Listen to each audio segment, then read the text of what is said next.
Aaron Rodgers' attempt to beat his former team fell short as Jordan Love outdueled his mentor in a 35-25 win. Love took it to my Steelers, throwing for 360 yards and 3 touchdowns. The Packers now lead the NFC with a 5-1-1 record. Yesterday on the show, Damian Woody gave his thoughts on how far this Packers team can go. If Jordan Love's going to play like he played last night, I think we're going to end up finding the Green Bay Packers playing in Santa Clara in February. That's how good this Green Bay Packers team is. Yes, you heard me correct. If Jordan Love played like he played last night, the Green Bay Packers would find themselves in Santa Clara. CC, can Jordan Love lead the Packers to the Super Bowl this year? Absolutely. I completely wholeheartedly agree with what Damian Woody said. It was clear on Sunday night that the Green Bay Packers have got a gear that most teams in the NFL can't get to, right? You saw Jordan Love turn it on in that second half, completing 20 straight passes, against the Steelers defense, tying a franchise against record. The Steelers defense. I hear what you're saying, but Cowboys playoff win aside, that might have been the most complete performance that we've seen from J-Lo, right? 360 yards passing, 3 tutties, that was unbelievable. But the part that makes me believe in the Green Bay Packers is that defensively, they can make it happen. They identified what they needed for Jeff Hafley's unit, and they added it before the season in Micah Parsons. That group on Sunday night had 9 total pressures against Aaron Rodgers, 5 quarterback hits, and 3 sacks, despite Aaron Rodgers having a 2.77 average snap to throw time and only blitzing once in 39 dropbacks.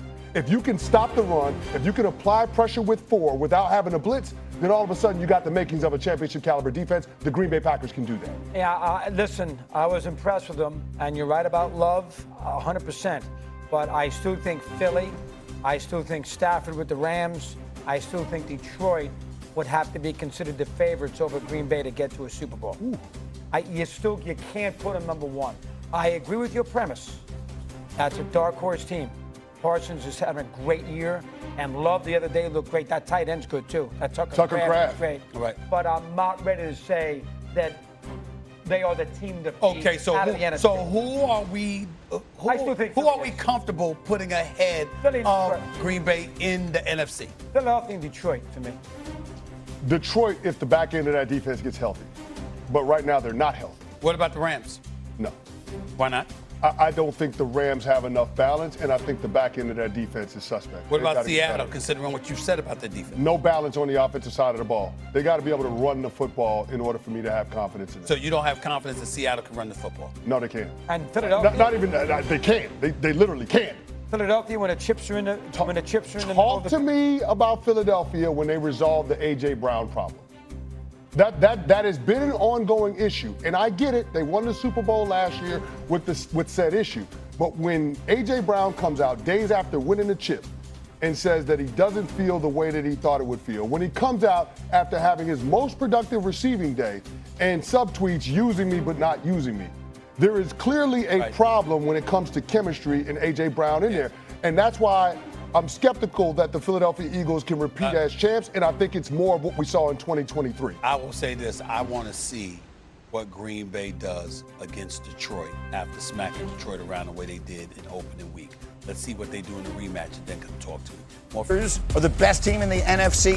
Is that an overreaction? It's not. I thought they were going into the season. I think when we've seen them at their best, which is, I would say, in 3 of their games so far this year, they've looked dominant. They look like the kind of team that can get to the Super Bowl. Superstars on defense, obviously Micah Parsons, Jordan Love playing at a high level, 20 different guys he can throw to on any play. I think when the Packers are humming like they were Sunday night, they are the best team in the NFL. Cindy, put all the picks up. I think this was actually interesting. I asked the question in the meeting this morning, who does everyone think is the best team in the NFC? And we got 4 different answers. So I think it's worth seeing what everybody said. They're coming here in just a moment. But Nick, who was your answer? I like the Rams. I think we marvel over how impressive their offense is, especially when Puka Nacua is healthy and Matthew Stafford is on his game. But I think we underappreciate how effective their defense is also. I think they have a pretty complete team. There's some injuries and some weakness in some weak spots in their secondary, but there's no team, as demonstrated by our choices, there's no team that's perfect. And you get to the playoffs, you start thinking about the quarterbacks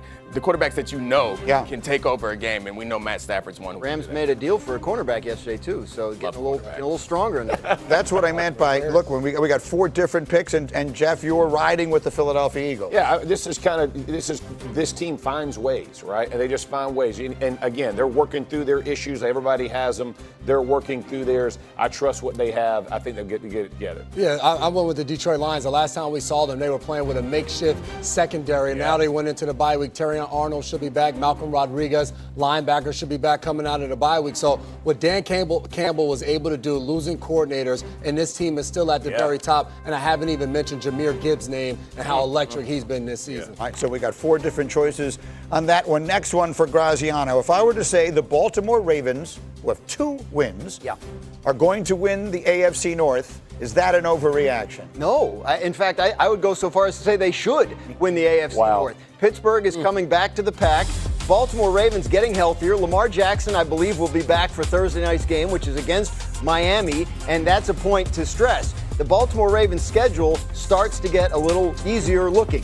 They don't play a team that currently has a winning record until December 7th. And that team is the Steelers, and the way they're going, they might not still have a winning record by December 7th. So Baltimore has an opportunity here, even at 2-5. And the best news, to your point, is they play the Steelers twice, so they have 2 more chances they can make up both to games. beat them. Not only does ESPN Bet Sportsbook not think it's an overreaction, they think it's a lock. Yeah. They have minus 110. They're an odds-on favorite, Jeffrey. Are you buying it? Ravens going to come all the way back from 1-5 to win the division. 2 weeks ago, I said absolutely not. The way the Steelers have played, the way they played against the Bengals and on Thursday night and played poorly, and then Green Bay took them to task in the second half.